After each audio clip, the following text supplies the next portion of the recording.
Good. And go ahead and step out. Oh, one thing I do want to stop is this. I noticed that the elevator, even though nobody's here. I closed those doors. Oh, so we won't hear the elevator? Mm-hmm. Oh. We gotta ask one of the most memorable. Well, right. I don't remember. I don't have a good answer to that one. Okay, so Pat, the camera is rolling, and anytime you want to start, go ahead. Connie, what brought you to the Institute? Well, I was an undergraduate at Stanford and took a health policy course in my last quarter of my undergraduate degree. And there was something about the course, I think partly because I was a latecomer to making the decision to go into medicine, that really grabbed me. There was a sense that there were bigger issues than just that one could tackle as a physician, than just having the vision of being a doctor with your individual patients. So I had a year between university and medical school, and based on that one course, followed up and found out that there was this Institute for Health Policy Studies in San Francisco, and decided to apply for an internship, and had the opportunity to work with Bob Durzon for a year to try to come up with ideas for how to reduce Medicaid costs, Medi-Cal in California, without reducing benefits to the recipients. And so went from an undergraduate who barely knew what Medicaid and Medicare were to being immersed in the complexities of what a state has to balance in terms of reimbursement to providers and the many issues and complexities. So it was an amazing experience. I was going to ask you, what was so amazing about working with Bob Durzon? And who was Bob Durzon? Why is he so important? Well, Bob had been initially at Moffitt. He was a hospital administrator for the UCSF Moffitt Hospital, and then went to Washington, D.C. and worked with Joe Califano and was part of the Healthcare Financing Administration, and was someone who was fairly senior in his career and had a lot of respect. And I was this punk little kid who didn't know anything about health policy really, and he basically took me under his wing, and we would drive out to Sacramento, and he would give me a primer about the complexities of federal and state financing of healthcare, introduced me to many people, and he was an incredibly patient and generous teacher. And it was the two of us trying to come up with recommendations for the state of California in 1979 about how to trim the Medi-Cal budget ideally without reducing benefits. How did your early interest in health policy affect the choices that you've made in your career as a physician? Mm-hmm. Well, at the end of that year, after we worked hard to put together a report and presented it to the financing committee in the California Senate, I watched how there are a lot of factors that influence what decisions are made, and in the end, a lot of our recommendations were not adopted. I think there were other special interest groups that had their say as well. And at that point, I realized that I probably wanted to do something that still had a bigger impact than just doing clinical medicine, but that was a little more closely aligned to clinical aspects of medicine. And I was in San Francisco when the AIDS epidemic basically was first recognized. So the combination of the health policy exposure early and the clinical exposure to those very first cases of HIV were very powerful. So I ended up going into epidemiology and public health with a focus on HIV prevention. And how did the relationships that you formed at the Institute influence your professional life? Well, I think in a major way. I think for me, the guiding principles have always been find questions that you're passionate about and you're willing to work hard for a long period of time on them, because the hard questions they're iterative and they take a real commitment. So I think that commitment and watching my colleagues in parallel tackle these challenges in health policy over the last 3 decades, having the staying power to really not give up or want to switch if you run into walls or things are difficult was something that I think I learned from Bob Durzon, Phil Lee, Lou Butler, many of my mentors at the Institute for Health Policy Studies.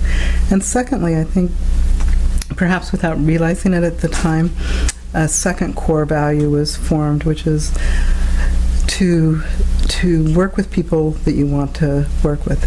You have to, in work that is collaborative, you have to pick your collaborators closely. And I feel like I've had the pleasure over the years of working with some really fine people, and I think it became clear to me in those early days at the Institute that this was something that one should never lose sight of. Ask the right questions, ask questions that you're committed to, and ask them with people that you want to stay the course with. Can you tell us a little bit about how your career has unfolded and what you're doing now? So after the internship, that 1-year internship in 1979, I went on to start medical school at UC San Francisco, and that was in the 80 to 84 time frame, and the first HIV cases on the wards were in 83, 84. So that had a big impact on me. I decided to go into internal medicine for residency and stayed in San Francisco. So much of my strongest memories of the patients I took care of in those time periods were the HIV patients who came in and were sometimes younger than me or in the same age range and had days often to basically deal with their deaths. So it was a very intense period. But I sensed at that time that I would want to do some sort of fellowship that would give me training in public health, and went from San Francisco after residency to University of Washington, where I did a program in the Robert Wood Johnson Clinical Scholars Program, and had the opportunity to work with King Holmes and others who were real luminaries in the STD HIV field, and studied epidemiology, infectious disease, and ended up basically committing the last 20 plus years to HIV prevention.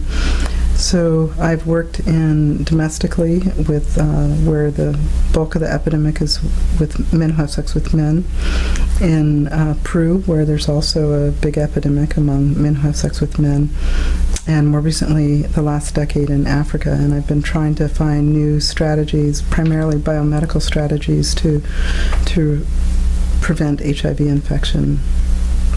So it is clinical, it is public health, and it really started from those early days in San Francisco. And the lessons that you said, the principles, the core principles of your institute experience that have continued to guide you, I think you've talked about those. Can you talk about anything else that when you think back, you say, yeah, that goes back all that distance? Well, one of the challenges I faced when we started working in Africa, I went from being a site investigator to being a overall principal investigator for multi-center studies, and it was a big leap. Our first grant was I wrote before I'd ever been to Africa. So once we were awarded the grant, I had to figure out how to actually do it. And I think, again, I would attribute some of this to the Institute. I realized that to do this kind of work was going to really require teamwork, and it could not be top down. And I think one of the real attractive aspects of working at the Institute in the early days was a sense that there was a culture of family, that people, although they had their areas of expertise, there was a real sense of support and interest in each other's work.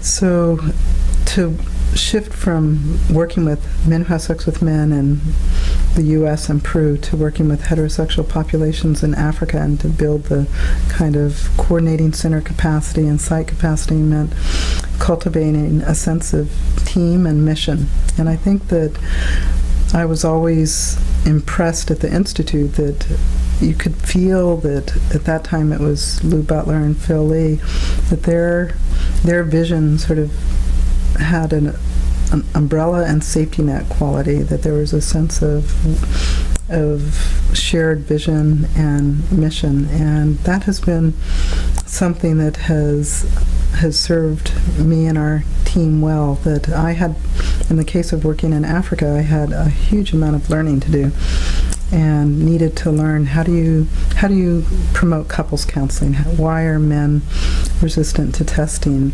How do we build a site basically from the ground up, 10,000 miles away? And the sense of that I was learning and listening and trying to understand what would it take if I were in your shoes to try to make this work. So I think starting with a sense of vision, but also with a humility that you have a lot to learn and that you have to build a team if you're going to do these kind of complicated undertakings was key. Other memories, other thoughts? Well, I think there are a lot of, to me it says a lot when you have people who are committed to that vision, who've stayed the course for a long time. So I would take you as an example, and Eunice Chi, and some of Andy Beinman. There are a number of people who I think represent that, who have been a part of the Institute since very, very early on. And I think that says something. How do you create a vision and a place that allows people to grow, but makes people also want to stay part of it? And so I have many fond memories of growing up.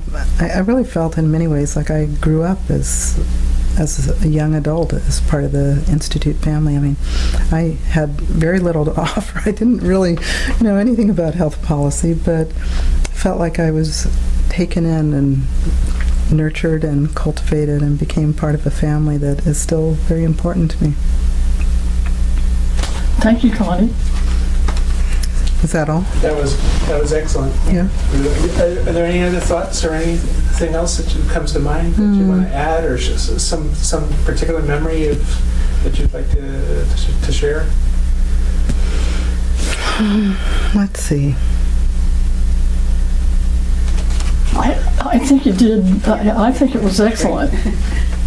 You know, I think you. I mean, I can think of various stories, but I'm not sure how to weave them in. As a separate segment, you know, we can maybe it might actually tie in with what somebody else might say, and then we could kind of edit in another comment. Well, I would be willing to do that if I could interview Eunice and Pat. No. Come on, you guys. I have to be tightly scripted. Really? No. Eunice would really have to be tightly scripted. They have me tightly tied up. Tightly tied up, tied to her chair. Is there anything? I was trying to think of an anecdote. I was trying to think if there were things that happened with your work with Lou, for example, which continued the work that you did with Bob in a way, didn't it? Because wasn't it on low-income care for low-income populations? Yeah. For some reason, I was thinking more about Phil in this. Well, that's another thing. There's a whole part, I think, about Phil that's missing here. Yeah. I mean, you mentioned him, but maybe talking about what made your relationship with Phil special. Because you've had a relationship with Phil that's, gone on for all these years. Can you talk about that? That's a good start, and you could say, start with how you were introduced to maybe Phil and some story that you can relate, and we'll capture that.